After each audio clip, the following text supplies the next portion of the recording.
Hoje vamos mostrar uma nova ferramenta, um novo recurso que eu utilizo com alguma frequência aqui no atendimento sistêmico para olhar para os conflitos.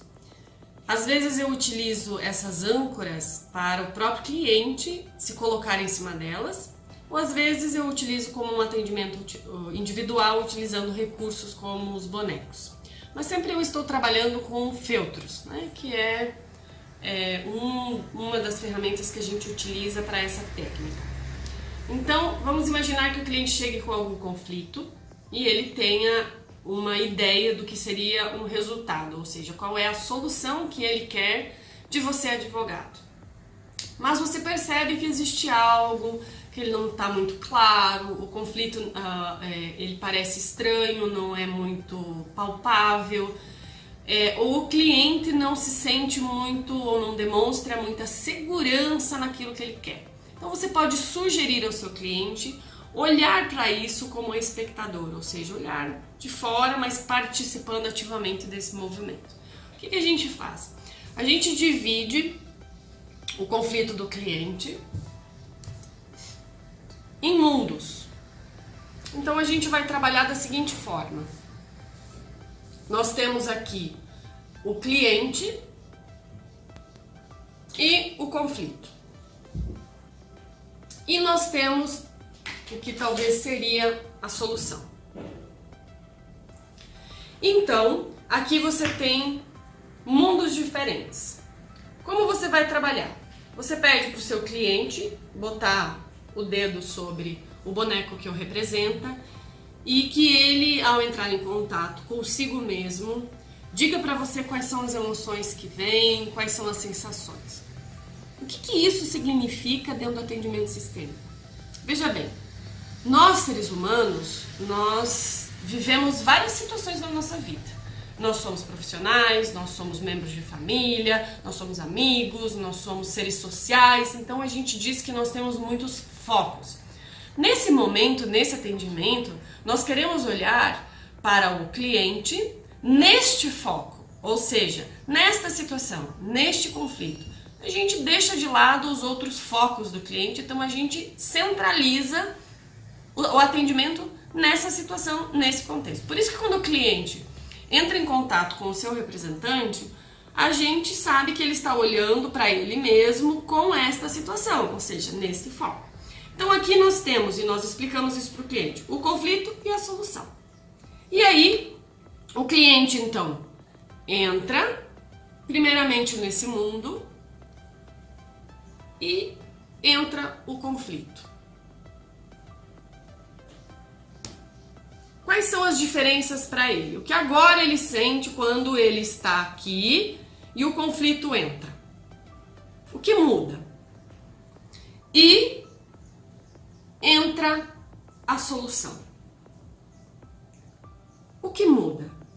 Quais são as sensações? Quais são as emoções quando ele está lá com o conflito e a solução se apresenta?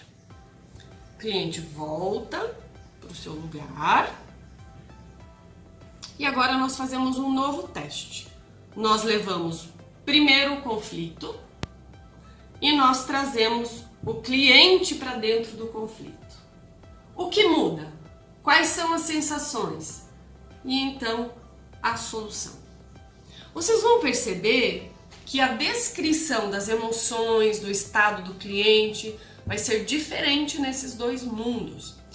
E essas informações podem nos trazer indícios de qual é a justa razão deste conflito.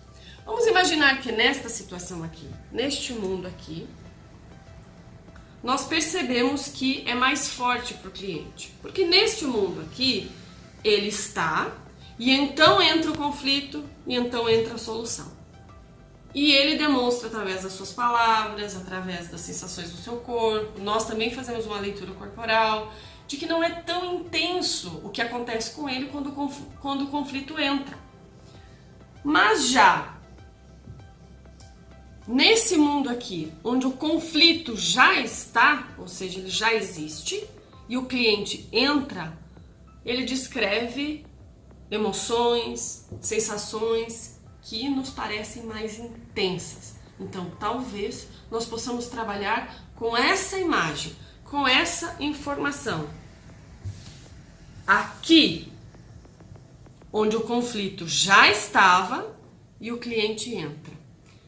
Essas emoções, essas sensações podem nos indicar que, como o conflito já existia e ele entrou e então fez mais sentido para ele, talvez uma grande possibilidade é que este conflito já faça parte da vida do cliente, já faça parte do sistema do cliente e ele apenas atraiu esse conflito para si, porque faz sentido no seu sistema familiar e aquela parte contrária está apenas representando um papel. Porque quando a gente estava no mundo onde o cliente estava e aí o conflito chega, ou seja, que teria lógica então a parte contrária chegar com o conflito, não pareceu tão estranho, não foi tão intenso, então não faz muito sentido. Faz mais sentido quando o cliente entra no mundo do conflito. Ou seja, o conflito ele já é, ele não surge. E como ele já é, talvez exista algo que a gente possa olhar nas experiências do próprio cliente, na sua história de vida ou até mesmo nas suas memórias transgeracionais. Um abraço e até o próximo vídeo.